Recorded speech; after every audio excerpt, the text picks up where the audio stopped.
Les Maoris possédaient une demi-douzaine de types de pirogues reconnaissables à leurs proues respectives, dont les deux principales sont le canoë de pêche Wakatete et le canoë de guerre Wakatawa.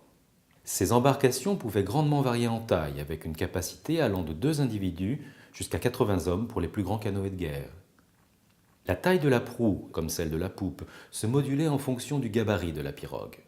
Les Wakatawa étaient teintés généralement d'une couleur ocre-rouge, parfois relevée de noir et de blanc. La phase finale de conception consistait à parer la proue, la poupe et le pourtour de la coque de banderoles de plumes d'oiseaux qui conféraient à l'embarcation une ultime touche de vie. La proue du canoë de guerre a pour thème central la figuration d'une entité mythique ancestrale. Elle a les jambes fléchies, son corps est projeté vers l'avant et ses bras, tendus vers l'arrière, s'apparentent à des ailes, évoquant ainsi de lointaines références à l'homme-oiseau commun aux cultures polynésiennes.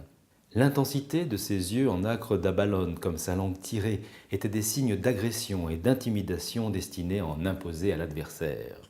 La frise entièrement ajourée qui court sur son dos est composée de 2 doubles spirales, porteuses d'une symbolique peut-être solaire, peut-être aquatique, peut-être végétale. Comme toujours dans l'art maori, ces œuvres sont empreintes d'une aurore vacui frénétique qui fait que chaque surface est sculptée de détails. Et comme souvent, dans l'art maori, certaines parties ont été laissées inachevées, comme pour laisser l'œuvre en devenir. De telles proues sont rares sur le marché de l'art. Celle-ci date du XIXe siècle et provient de 2 collections prestigieuses. Celle du grand marchand collectionneur français Charles Raton, puis de celle du baron Frédéric Rollin.